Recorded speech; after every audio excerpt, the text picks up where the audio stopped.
क्या हुआ जब बांके बिहारी जी की मूर्ति बोलने लगी। इस अद्भुत दृश्य को देखकर मंदिर में मौजूद सभी लोगों के रोंगटे खड़े हो गए। आखिर क्या बोला बांके बिहारी जी ने। इस अद्भुत चमत्कार को देखकर आपके भी पैरों तले जमीन खिसक जाएगी। तो इस वीडियो को बिल्कुल अंत तक देखिएगा। वीडियो शुरू करने से पहले एक बार कमेंट बॉक्स में जय श्री बांके बिहारी लाल, श्री कुंज बिहारी, श्री हरदास जरूर लिखेगा। साथ ही अगर आप हमारे चैनल भक्ति इनसाइड पर नए हैं तो चैनल को सब्सक्राइब कर लीजिए और बेल आइकन क्लिक कर लीजिए। दोस्तों, इस कहानी की शुरुआत होती है मथुरा की रहने वाली एक वृद्ध माताजी के साथ, जिनका नियम था कि वह हर महीने श्री बांके बिहारी जी के दर्शन करने वृंदावन जाती थी। हर महीने जब भी वो जाती थी तो कुछ न कुछ लेकर ही जाती थी। वैसे तो वो वृद्ध महिला बहुत गरीब थी, लेकिन अपने भाव के अनुसार जो भी अच्छा लगता, कभी केला, कभी सेब, कभी कुछ घर से बनाकर जरूर लेकर जाती थी। कभी खाली हाथ नहीं जाती थी। अब एक बार सर्दी का मौसम आया। जैसा कि आपको पता होगा कि सर्दी के मौसम में वृंदावन में ठंड बहुत ज़्यादा लगती है। तब माताजी के मन में विचार हुआ, क्यों ना भगवान के लिए एक स्वेटर बना लूं, या फिर ऐसी कोई साल बना लूं जिसे भगवान ओढ़ सके और उन्हें ठंड ना लगे। पर उनके मन में विचार तो आया, लेकिन घर में वो चीज़ नहीं थी जिससे वे स्वेटर या साल बना सके। फिर उन्होंने अपने पुराने स्वेटर से ही ऊन निकालकर बांके बिहारी जी के लिए पूरे भक्ति भाव और श्रद्धा भाव के साथ जैसे तैसे साल बनाकर तैयार कर लिया। जैसे ही साल बनकर तैयार हुआ, माताजी बांके बिहारी मंदिर की ओर चल पड़ी।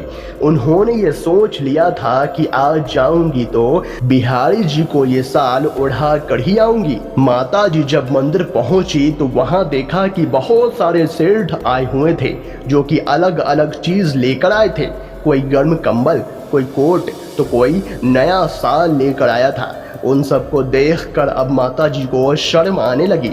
फिर उन्होंने सोचा, भगवान तो स्वीकार कर लेंगे, लेकिन जब पुजारी जी देखेंगे कि ये साल पुरानी है तो क्या करेंगे। वे तो इसे फेंक देंगे, दूर हटाकर रख देंगे। फिर भी माता जी गई और साल को पुजारी जी के हाथों में दे दिया और बोली, ये बांके बिहारी जी को समर्पित कर देना, और वापस घर चली आई। जैसे ही रात हुई, बिहारी जी निधिवन से रास रचा कर सोने के लिए मंदिर में आए तो बहुत ज्यादा ठंड थी। रात्रि में बांके बिहारी जी ने स्वप्न में पुजारी जी से कहा, अरे पुजारी जी, बहुत ठंड लग रही है, गर्म कपड़े पहना दो। पुजारी जी की नींद खुल गई। इधर उधर देखा तो कोई नहीं था। वे पुनः सो गए। फिर आवाज आई, अरे पुजारी जी, बहुत ठंड लग रही है, गर्म कपड़े पहना दो। पुजारी जी की फिर से झटके से नींद खुल गई। पूछा, कौन बोल रहा है। फिर आवाज आई, मंदिर से बिहारी जी बोल रहे हैं। पुजारी जी जल्दी जल्दी उठे और भाग कर गए और उन सेठों के द्वारा दिए गए गर्म कंबल और साल को बिहारी जी के सामने रख दिया और वापस सोने चले आए। थोड़ी देर बाद फिर से आवाज आई, अरे पुजारी जी, बहुत ठंड लग रही है, गर्म कपड़े पहना दो। पुजारी जी की फिर से नींद खुल गई। उन्होंने बिहारी जी के समीप जाकर कहा, सारे गर्म कपड़े तो यहीं रखे हैं भगवान, अब कौन सी लीला कर रहे हैं। वे हाथ जोड़कर भगवान के सामने खड़े हो गए। बिहारी जी फिर बोले, बहुत ठंड लग रही है, गर्म कपड़े पहना दो। पुजारी जी ने कहा, क्या पहनाए भगवान, आप खुद ही बता दीजिए। तब बिहारी जी ने कहा कि प्रातःकालीन एक वृद्ध माता जी आई थी एक साल लेकर।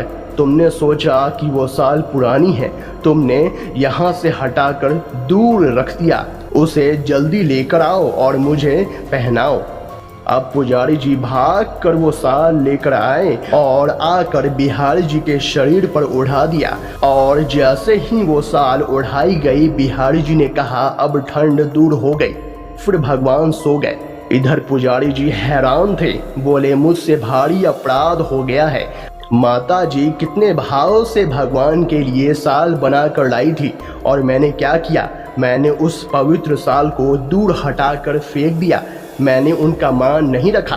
पर परमात्मा ने स्वयं आकर उस वृद्ध माता जी का मान बढ़ा दिया। दोस्तों, आप इस अद्भुत चमत्कार के बारे में क्या कहेंगे, हमें कमेंट बॉक्स में ज़रूर बताइएगा। अगर आपको ये वीडियो पसंद आया तो वीडियो को लाइक करें, कमेंट करें और इस वीडियो को ज़्यादा से ज़्यादा शेयर करें। तो आज के लिए बस इतना ही। अगले वीडियो में फिर से मुलाकात होगी। तब तक के लिए अपना ख्याल रखें। धन्यवाद।